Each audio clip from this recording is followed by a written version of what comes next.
Okay, we are just a couple minutes past the hour.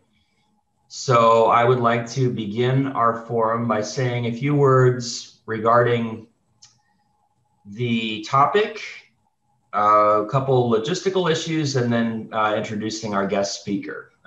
The topic itself, and by we, I mean it was recommended for the coming year, and Carol Ann Davis, our chair of Christian Ed, we thought this would be a particularly important topic for Mother's Day. So our topic is Jesus, God, and Gender. And we are very excited to have this discussion. We are also very, very excited to welcome back Dr. Lynn Hofstad, who joins us from, or who teaches rather at Seattle University, courses in feminist theology, also has interests in Lutheran theology, atonement theology, and eco theology, and also holds the same degree from the same institution, from the same advisor, but just a different year. Her PhD that I went there, her PhD is in systematic and philosophical theology. Her advisor, I believe, was Dr. Ted Peters, and from the Graduate Theological Union. So we are very pleased to welcome back Dr. Lynn Hofstad on the topic of Jesus, God, and Gender. And just a quick note, this forum will be recorded and will be subsequently posted on our YouTube channel. So if you'd like to revisit the topic or invite others to take a look who weren't able to be here with us today, please invite them to visit our YouTube channel. Dr. Hofstad, please. Thank you. So there, just logistical also, there are a couple ways you can ask questions along the way. Feel free to put it in a chat if that's the easiest for you, or, physically raise your hand. There aren't many people, so I can see that, or the little raise your hand icon, totally up to you. Today we're going to talk about Jesus and gender. And I can't say everyone, because I'm sure there's someone. Most people don't dispute that Jesus was a man. Historically, he was a man. That's just sort of part of the deal. And most feminist theologians won't argue with that point or find that to be the problem. The problem is rather how his gender has been used to support particular things.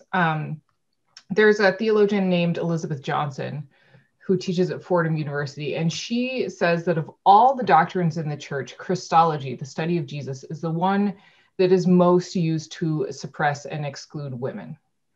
And there is some truth to that, because how Jesus's historical gender has been used to promote certain people, to demote other people, has been pretty prolific and rather problematic.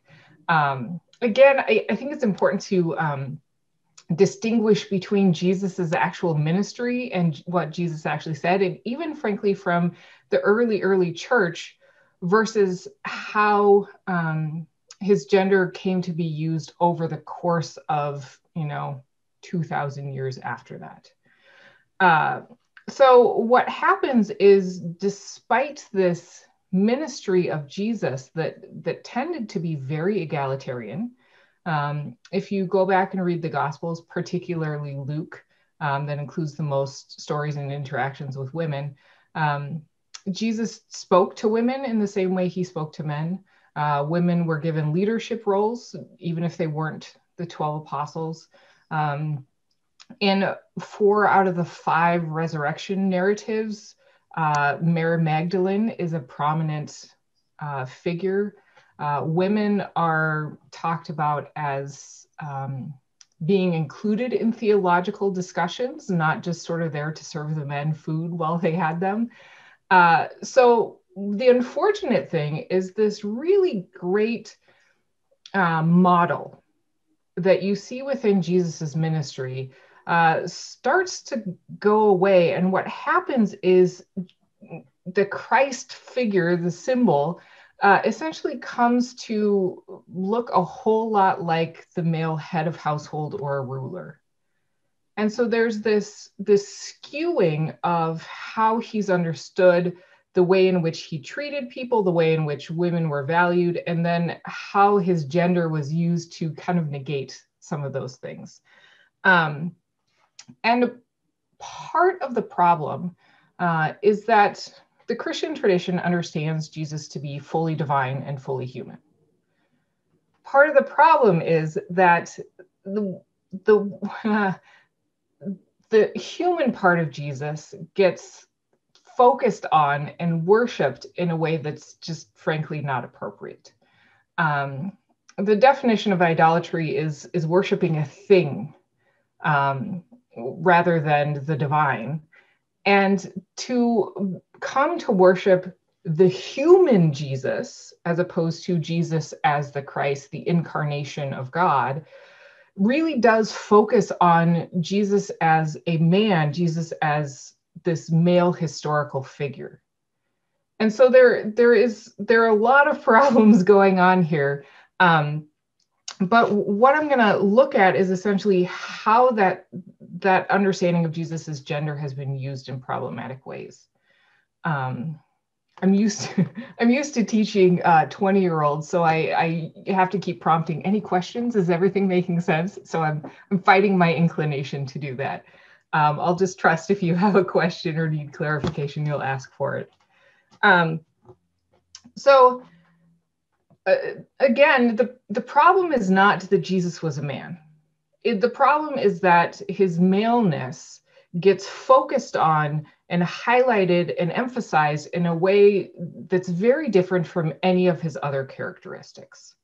There isn't this same focus on the fact that he was Middle Eastern. In fact, a lot of that gets wiped out in art.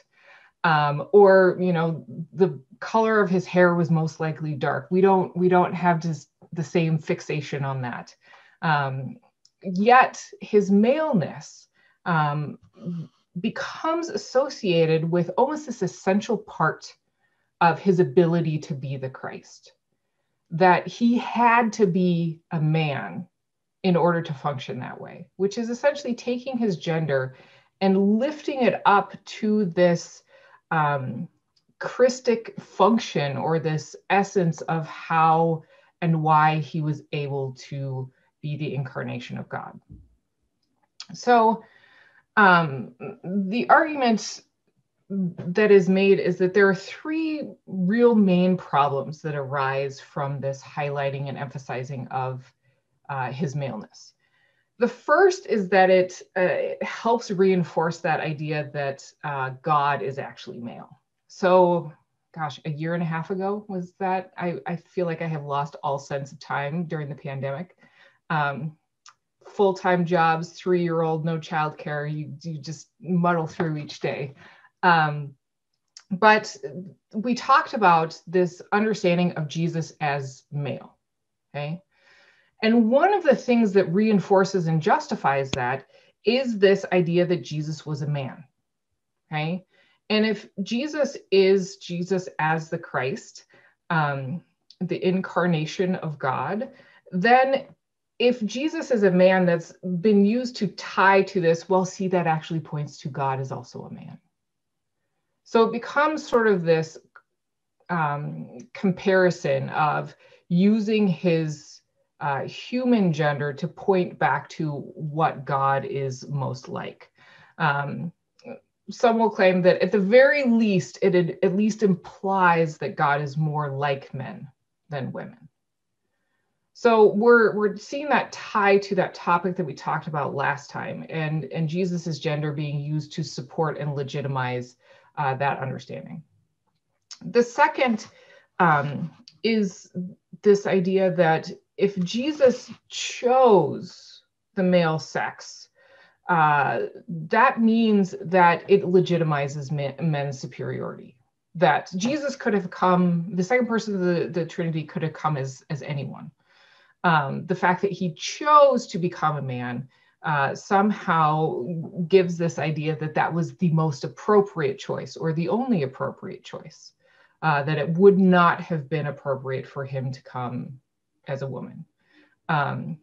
This very much you have to ignore the fact that culturally and in that time period, if Jesus had been a woman, no one would have paid attention at all. But that aspect of it tends to get left out of the discussion here. While we are not Catholic, this actually is used as one of the reasons why women cannot be priests, that they're barred from the priesthood. If you look at the statement that I think it was 1976 that you got the last formal statement about this, it essentially says that in performing sacraments and giving communion, the parishioner, the layperson, needs to be able to perceive Christ in the person that is giving them the sacrament. And that if the priest were not male, there would not be able to be this connection. People would not be able to perceive the priest as a symbol of Jesus, or Jesus as the Christ. Mind you, there isn't that same connection to he has to be a certain age or a certain cultural descent or any of that. Again, we see this gender highlighted in a way that his other characteristics are not. So those are the first sort of, and at least to me, more obvious ways that we can see the gender of Jesus being problematic. The third one gets a little trickier. Anyone have any questions so far? Am I talking too fast? Zoom, I always feel like I talk really looks like Nancy has a question. Mm-hmm. I have a couple initial comments, and I admire your courage on opening such a provocative conversation. I guess in my mind, I always think of how many times we hear of Jesus being the Son of God, the Son of God. I mean, it just seems in my head, I've just heard it so many times, mm-hmm. which is to me very, of course, very male. However, I find that Jesus having some traditional feminine qualities of love and nurturing and kindness, and brings out a very kind of strong feminine side. I don't know, just those two things maybe don't go together, but they're just kind of a reaction I'm having. Yeah, an interesting historical development that we see is a lot of those characteristics that were traditionally seen as female. And we could do a whole nother topic on the problem of, assigning characteristics based on gender. But those understandings of sort of those stereotypical gender roles for women of nurturing and compassion and care and, showing emotion at loss. We see Jesus weeping when Lazarus is dead.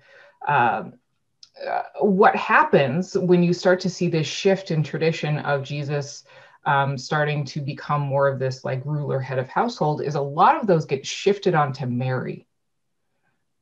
So historically, some of those characteristics, those understandings, got shifted onto Mary, and that functions within the Catholic tradition.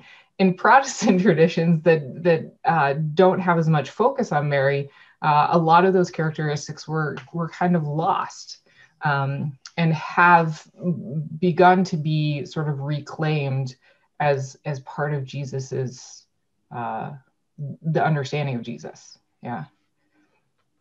It looks like Lisa has a question too. Okay. Yes, I do. It's so a reflection I've been having, and forgive me if this has already been addressed because I just joined, but a reflection I've been having is about the gender of Jesus and perhaps Jesus's maleness. And if we say that, Jesus came down and became fully human for us, but is still fully God, I don't know if that's a Lutheran stance, but it's a stance that, I don't know, I was partly brought up with, so it's one that is still kind of in my brain. Humans do have gender, so I guess I don't know if it's necessarily, if we start challenging the gender of Jesus, that you see, yeah. Was he then not fully human? Yeah. Yeah, so as I said, this is less about like Jesus being historically male and how that maleness has been used. So, you know, the argument is not trying to deny Jesus's gender or claim that, you know, he was actually female and, you know, in hiding, but rather that like how that gender's been used. So it's less about like historical argument or trying to deny that Jesus was in some way not fully human, but looking at how has that become a little bit weaponized and become a tool to justify some societal structures and power structures within society. Thank you. Yeah, Jennifer asked, is that how Mary became so important to Catholics? It's one among many reasons that you see Mary become almost like this complement to Jesus, that you see often historically this male-female complementarity, that Mary started to serve as that complement in some ways. Richard. Yes, my comment is on Son of God. I mean, part of it is we, in our day now, it's hard to look back at Roman times when the Son of God was the emperor, if you look at Imperator. And so in that sense, Jesus was a direct conflict, threat in some ways to the Son of God mentality. So I know we tend to look at it just as the maleness, but in terms of the politicalness or the Son of God, to me, it sort of fits in that way. But sure.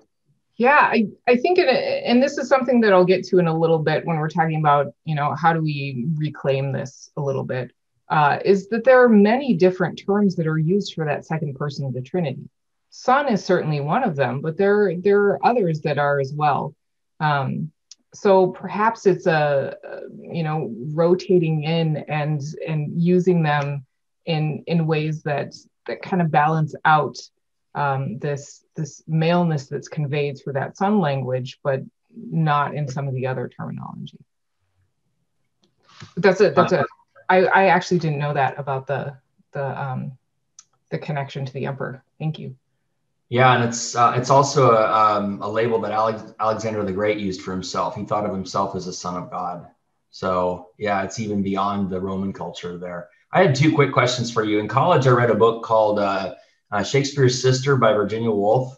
And when I read it, I remember thinking, just to the point you made earlier, that if Jesus, or if the manifestation of God in history was in a woman and not in a man, the culture at the time would have never accepted that. And so on, you actually do have an argument there for why his gender had to be male, I guess.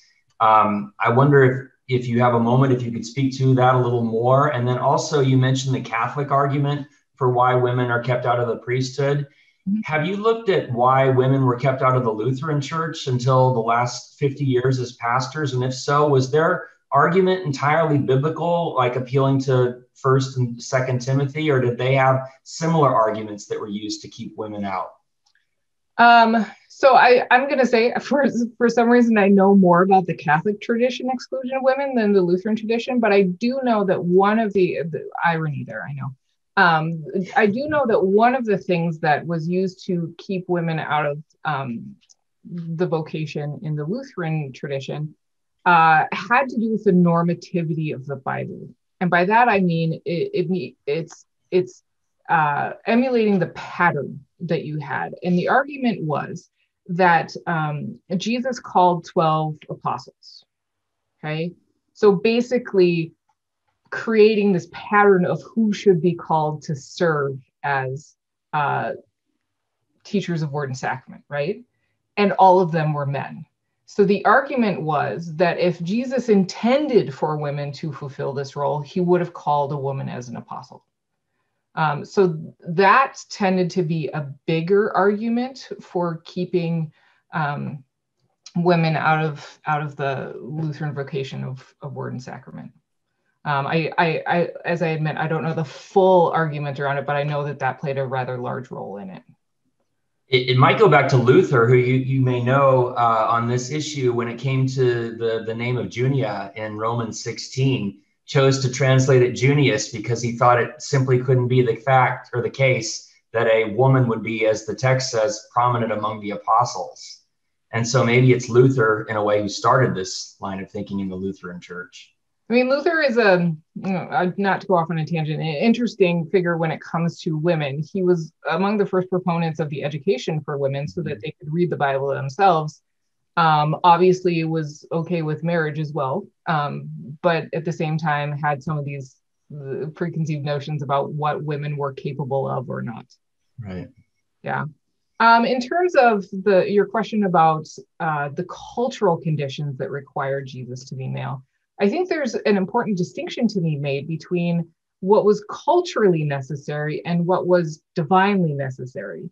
Yes, culturally, if the second person of the Trinity had been incarnated as a woman, no one would have paid attention. But that doesn't necessarily mean that it had to be male in order for that person to serve as the incarnation. There's a distinction there. And cultural necessity is more of an issue of perhaps our culture tends to make us more limited on things than God, which is a whole different topic. But it's I think it's an important distinction to make, that that doesn't necessarily mean that God couldn't have come as a woman. It just wouldn't have worked. So again, looking at the distinction between, secular and religious there. Thanks. Mm-hmm. So the third, like I said, the third aspect that is a little more confusing has to do with women's salvation. And some will argue that this focus on Jesus's gender puts in jeopardy the salvation of women. And before you're like, wait, what? I'll explain how they get there. So early on, when they were arguing over early on in the Christian tradition, arguing over Jesus as fully human and fully divine, one of the primary arguments for Jesus needing to be fully human was this argument that what is not assumed is not redeemed or not saved. Essentially, in order for humans to be saved, Jesus had to assume full humanity. And in that time, they used the word human, which is great. So it was this idea that Jesus had to be human for salvation to become effective. However, when you start to see this creep from Jesus had to be human to Jesus had to be a man, you've now said, okay, what is assumed is saved. What Jesus becomes is saved. But now you're saying it's not just important that Jesus was a human, but that Jesus was very specifically man, which raises the question, well, that means that womanhood was not assumed. Based on those two things bringing together, does that now sort of cut women out of salvation? Now, this question has historically been answered by some interesting acrobatics in my mind, at least. A lot of, and again, stop me if I'm starting to get a little too nerdy here. But a lot of understandings within the Christian tradition early on about anthropology and biology was based on Aristotelian biology. And Aristotle understood women to be defective men. So essentially what he understood was that the sperm provided the form of the female, and during reproduction, the woman just sort of like packed on some flesh, okay? And if the process went as planned, you got a man. If there was a defect in the process, then you got a defective man or a woman. And unfortunately, based on all of the emojis I'm getting, this is like, it was sadly the understanding of reproduction biology for a very long period of time. And so if you think of women as just defective man, that solves this problem. That essentially by assuming malehood, he's assuming the ideal, which encompasses all of the defects underneath as well. But when you start to understand women not as defective men, this gets a little trickier, Now you're back to Jesus had to assume a male form, but only what is assumed is saved. So there's a type of anthropology that said, well, the male as the head of the woman sort of scoops her up with him, sort of becomes this, she's saved through her connection to the man. Well, once that starts to be rejected as well, you're back in the same boat. So this is where it gets problematic if you start focusing more on Jesus's maleness as opposed to his humanity. And like I said, what's really interesting is that the early church did not focus on his maleness, they focused on his humanity. They used in the creed the term for human, not for man. So again, this is a problem that's been almost manufactured or created by this shift in focus from Jesus's humanity to his maleness and the male gender. So the question becomes like, is it possible to redeem this? Is there a way to counteract some of this, these 2,000 years of shifting that we see in how Jesus is perceived? And one of them that is focused on within feminist theology is refocusing on the wisdom figure in the Bible. So wisdom, she really is this wisdom tradition allowed early Christians to make sense of who Jesus was. So wisdom, you find her mentioned both in the Old Testament, but also in extra canonical writings. She's mentioned in Proverbs as a street preacher. You see her talked about in Job. She's very consistently a woman, often talked about as a street preacher who lives and dwells among humans, teaching them. She's very consistently female. She's understood to be the personification of God within creation.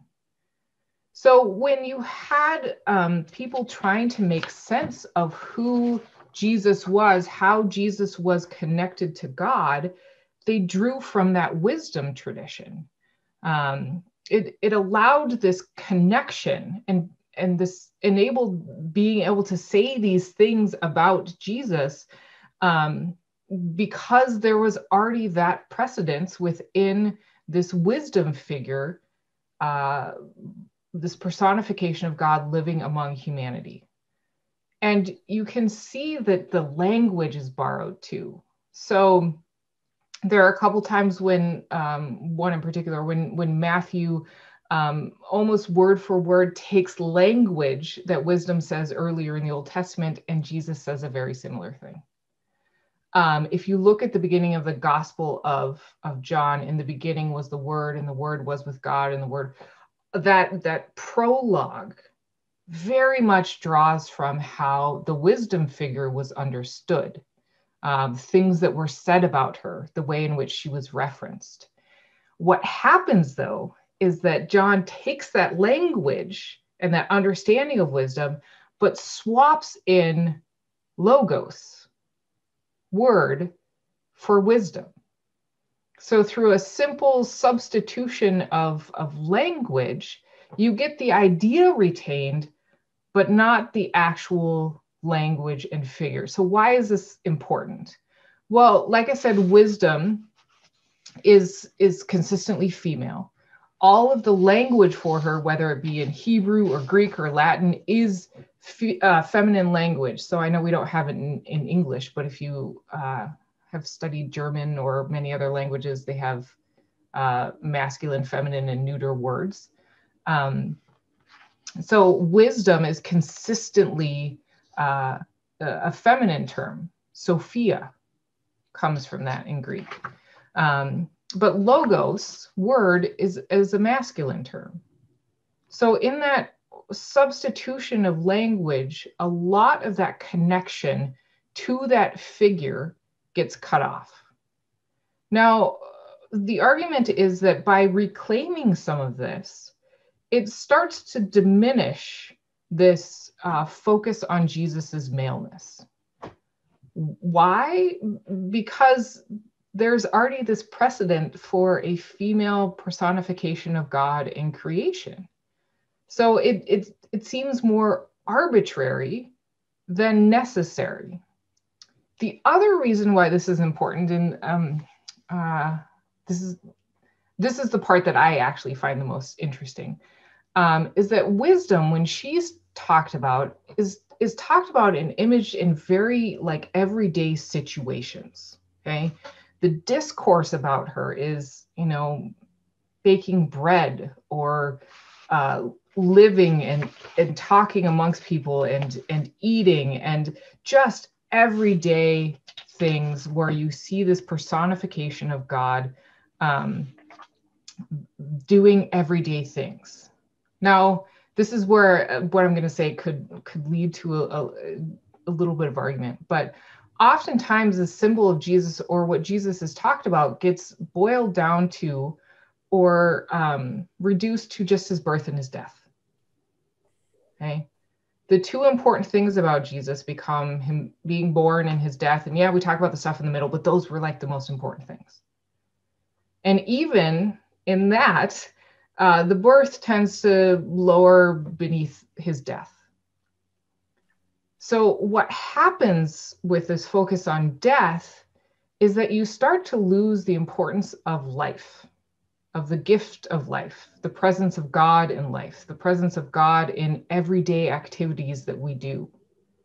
And the argument is that reclaiming wisdom doesn't just enable us to take the focus off of Jesus's maleness, but it also encourages us to start focusing on the gift of life and the presence of God in the mundane things that we do, as opposed to just waiting for the end for that experience. And so there are a couple of things that become important with us, but those this wisdom figure, but those are chief among them.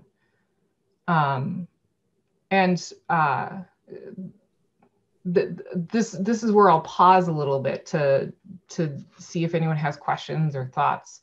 But as someone who studied and spent way too much time talking about the atonement, I do get focused on Jesus's death, but which has caused me to, when I sit in worship services, to start notice how often the death is talked about. I've sat in Christmas services where they're like, oh yes, he's born, but just wait, he's gonna die. And it's like, oh, just give him his one day, just the one day to be born. And so I think that in addition to having this female figure, that's a really important sort of refocusing that we can see in the importance of where God is in the mundane, not just in the spectacular and the end, if you will. Thank you for adding that over there, Dan, the Colossians, First Colossians, yeah. Questions, comments before I continue on?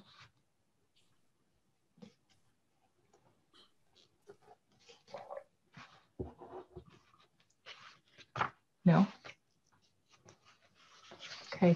A comment that I mean, I noticed that too, that not only is atonement language quite frequent in, say, our liturgy, but it's always or almost always the language that people use to talk about how we're saved, that Jesus died for our sins.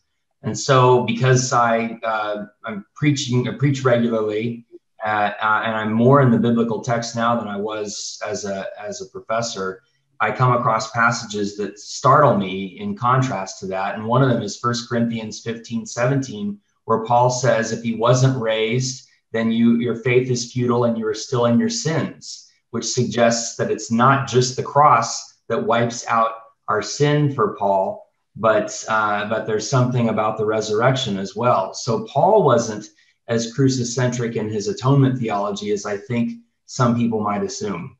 But it's like your point about the role women played in Jesus's ministry. The tradition takes over, and the tradition subverts what a lot of these original ideas and practices. So anyway, just a thought.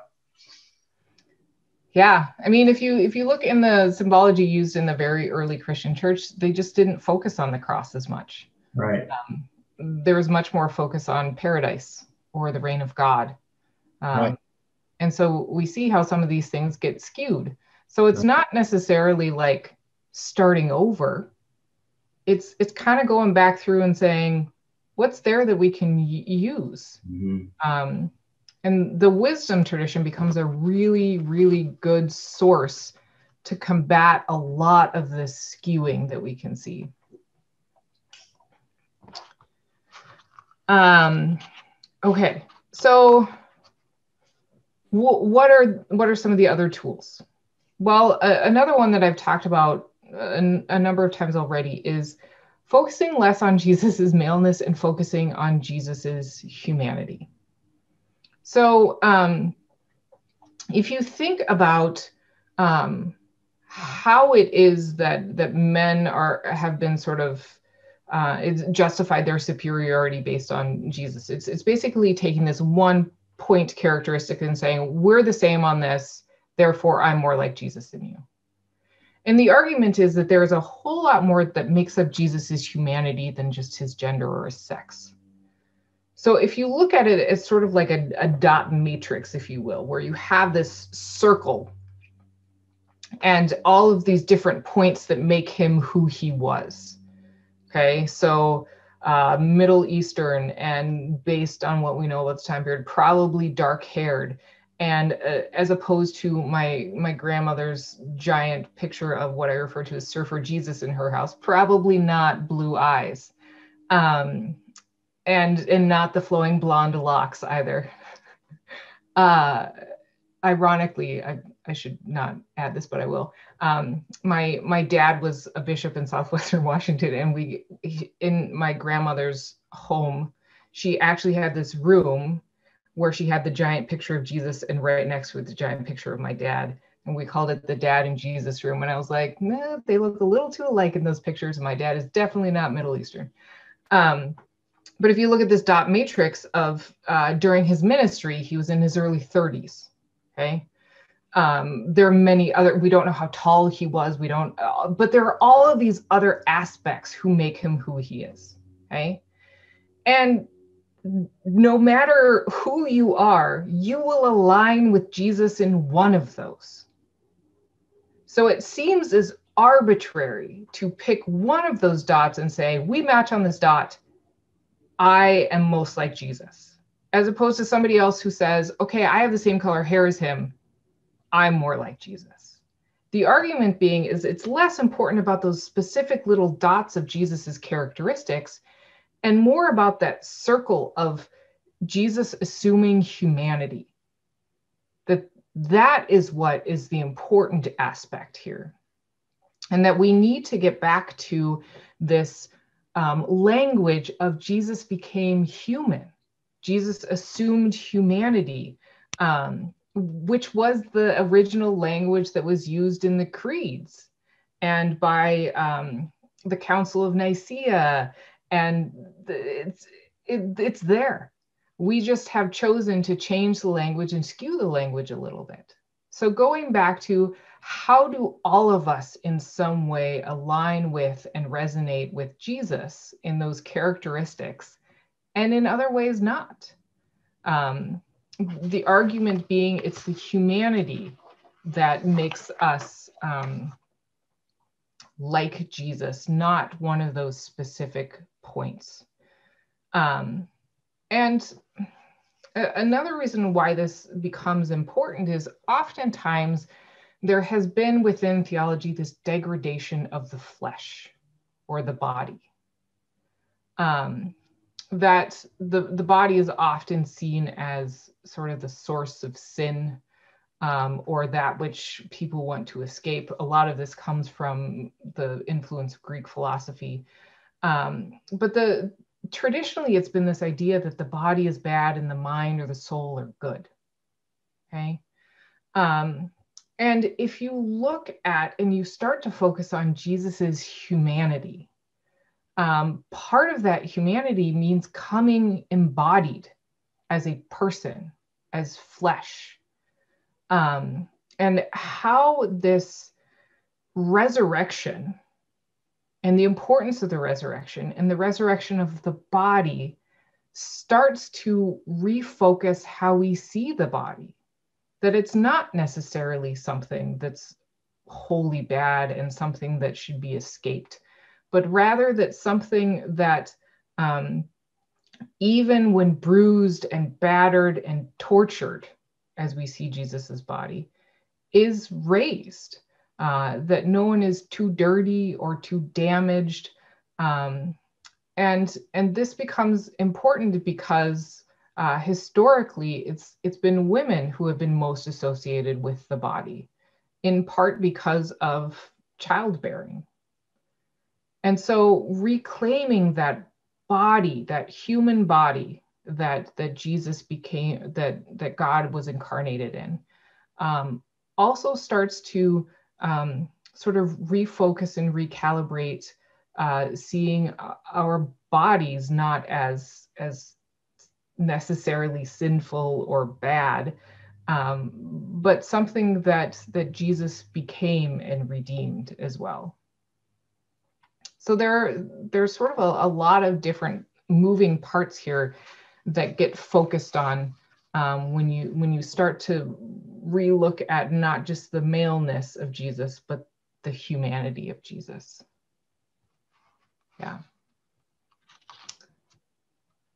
Thoughts, questions?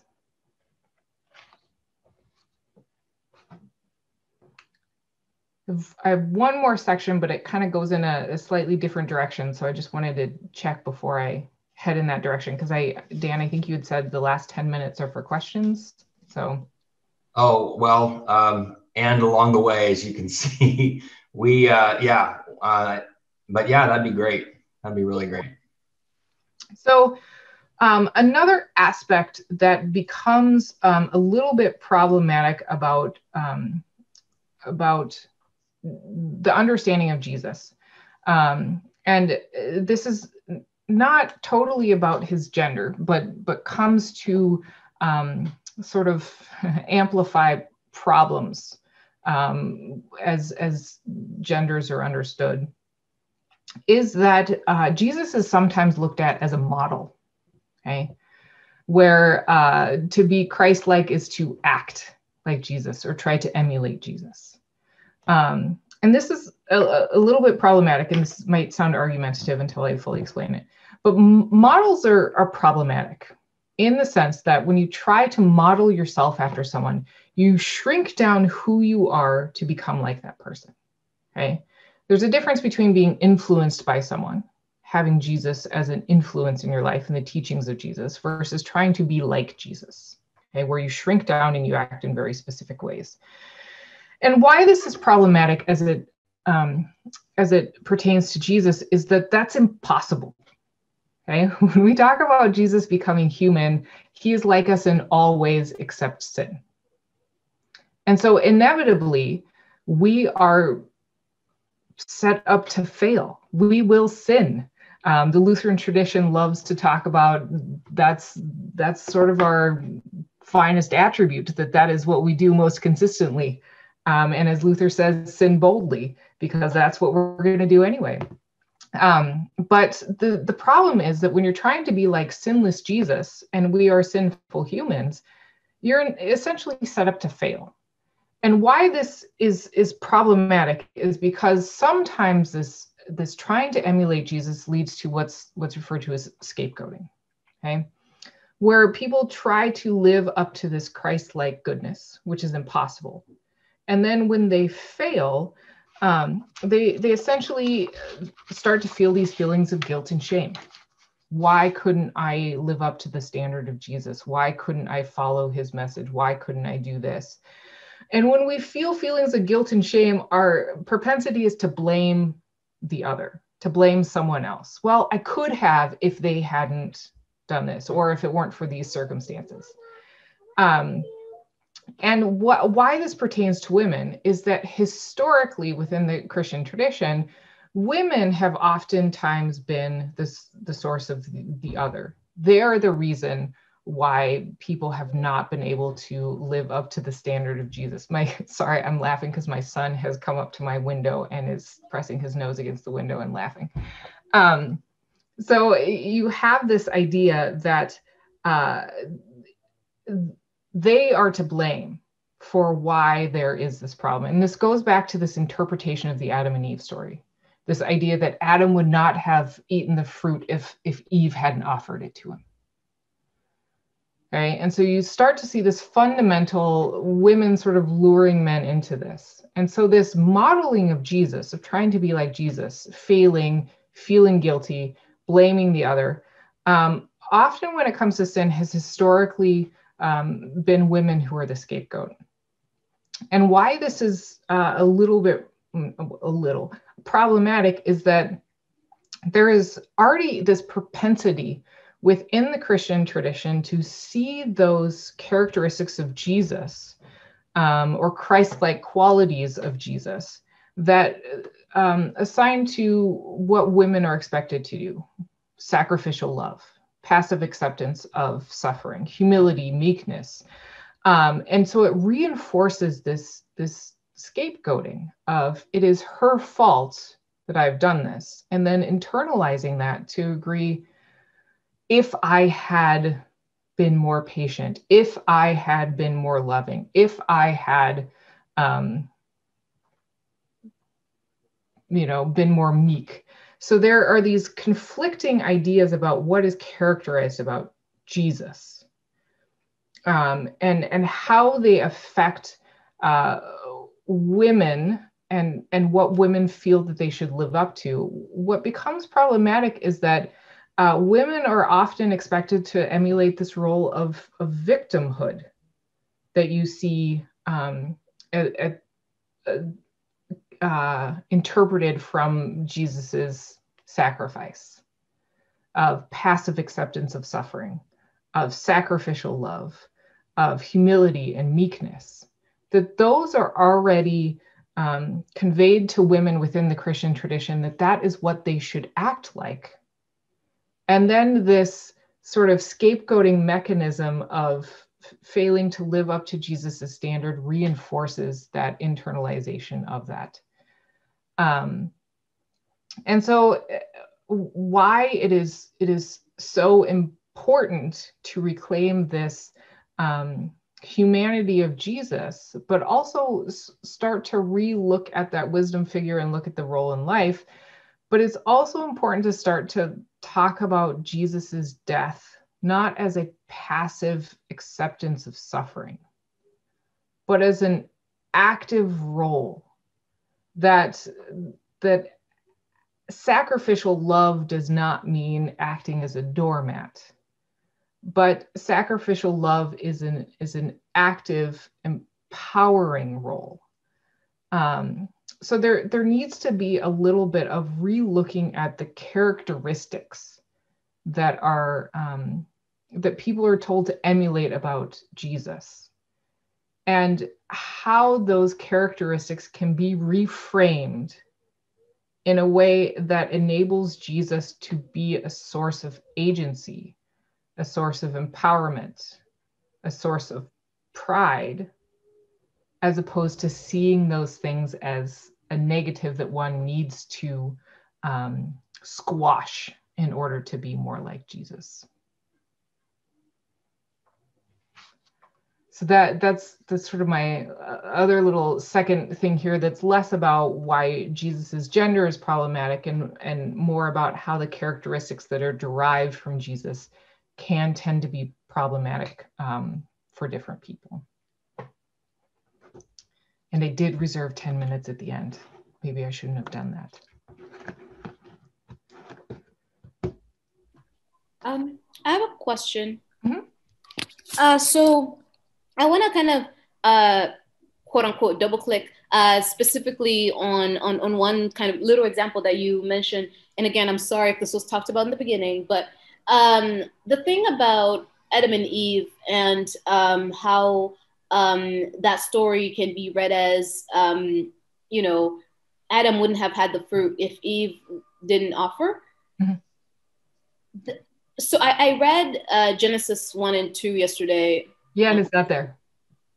And yeah, and that's how I read it. That like, cause you know, Eve comes around, the monkey, no, not the monkey, the snake is like, hey, you should have that fruit. And Eve's like, nah, it's not a good fruit. And then looks at it and is like, oh, that's a cool fruit. And then has it and then brings it to Adam. And I don't know, like my point is, that's the most clear reading that, or at least to me, that's the simplest reading of like, perhaps it's not right to like infer and like pull all of these like stories out of that reading, but like the clearest reading to me is, you know, Eve was tempted by the snake and then brought it to Adam, and Adam didn't ask the right questions perhaps to like figure out what fruit am I eating here? What is this? But that's how I read it. Mm-hmm. I'm wondering like how do you reconcile that? Like how do we reconcile? Yeah, because you know the other way I can see it is to be like, you know, Adam is also a human, like the male human is also a human, and therefore would have, you know, succumbed to the fruit one way or another, and Eve just happened to be the vessel this time. I don't know.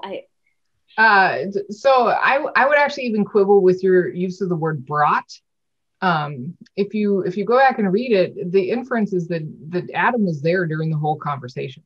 Like she didn't have to go and search him out and be like, hey, here, have some of this. The inference is he was there during the whole conversation. I think it's again really important to distinguish between interpretation and what's there biblically. How this story has been conveyed, particularly Eve's role in it, mostly derives from how the story has been interpreted. And that when I was talking about how Adam wouldn't have done it without Eve, there's a quote from an early Christian theologian, Tertullian, that refers to women as the devil's gateway. Why? Because the story is interpreted as the devil knew that Adam would not have eaten the fruit without, you know, he was too much moral fortitude. So used Eve as like the back door to get to Adam. There's not that in the story. But if there's this preconceived notion of men function like this, women function like this, you read the story that way. When I talk about this in my class, have started reading the Genesis story in straight monotone. No inflection, no emphasis. And it is amazing to me how much afterwards people are like, wait, where's the part about this? Where we expect things to be there. So part of my talking about reclaiming stuff is that it's reclaiming even how we read stories, that it doesn't have to say that. And if you look at the whole punishment afterwards, the only one who's talked about as tricking is the serpent, not the woman. And so it all comes down to how things are framed and understood. And if we can reframe some of these things and read them differently, a lot of things that have been used to justify mistreatment of other people can also be reframed. Yeah. Mm-hmm. Kirsty? Hi. First of all, I just want to say I'm so excited for today's. I've been waiting like a million years for you to come back. And this is like even better than I could have expected. So thank you so much. I just want to go back to one of the, I think the most important things you said. And everyone, I think, kind of nodded their head with you that when you talk about why Jesus was male, and it had to do with the culture, because if he was female, no one would have paid attention because of the cultural place that maybe women were in. And what I love about that is that it just throws the door wide open for the schematic diagram of why you're seeing some of what I call the female clobber passages, whether it's the Old Testament or the New Testament, phrases, you know, about young widows better get married because they're busybodies otherwise, or they have to be quiet in church. Or my special favorite that drives me absolutely crazy, and probably I need to be hypnotized to let go a little bit, but Ephesians 5 drives me absolutely nuts. But the idea of Jesus needed to be male so people would pay attention in that culture allows us to discuss that maybe some of these things that we're seeing aren't the direct word of God, as a comment on women's position in modern America right now, and how we can say that the culture drove some of what was being said. And I just, you've added to my arsenal of academic ways of arguing this point. So thank you so much. I think that I'm glad, and thank you for that. I think that it's important to note the times that the Christian tradition has recognized that there are things that are culturally conditioned. Like slavery is not accepted. You're gonna be hard pressed to find, I hope hard pressed to find someone within the Christian tradition that's like, the Bible says slavery is fine, I'm okay with it. Instead, the argument is that's a cultural effect. Yet we haven't been able to make that distinction when it comes to other aspects. And I think that acknowledging the role of culture in the writing of the Bible does not diminish the Bible. In fact, in my mind, and this is just me, it enhances it, because it enables us to force ourselves to look at what do I believe that is also culturally conditioned, and how am I reading my cultural conditioning into some of these stories as well. And I think that that's an important reminder, at least it is for me. Yeah, I mean, when it forces us to use an academic brain to try and understand what's really being said and what is really law versus what is culturally influenced, it gets rid of the dangerous manifestations we can see in the fundamentalist church regarding how women are treated. Don't go down a Google hole, because you will see what fundamentalist Christianity is doing to women, and churches have to have pastors with dedicated, like,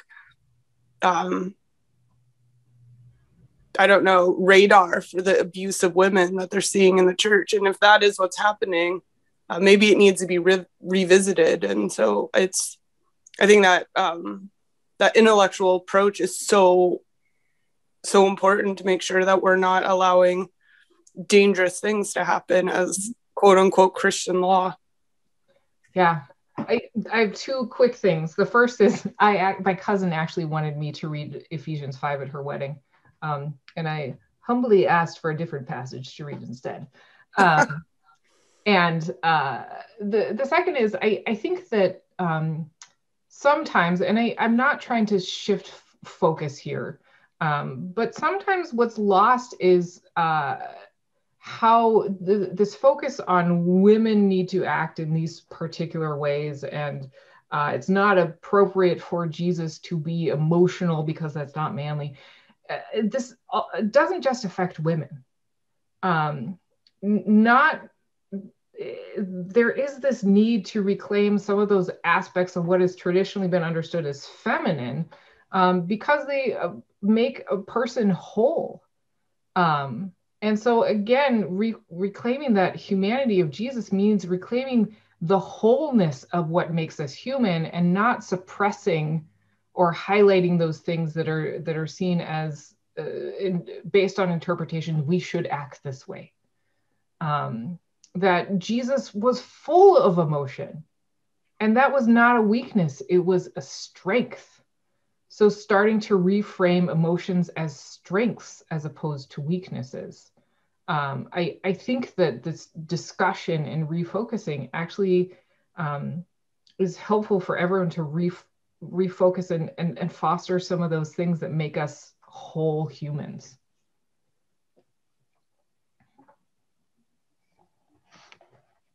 We are just past the hour, so I would like to, unless you have any additional comments, Lynn, I would like to thank you.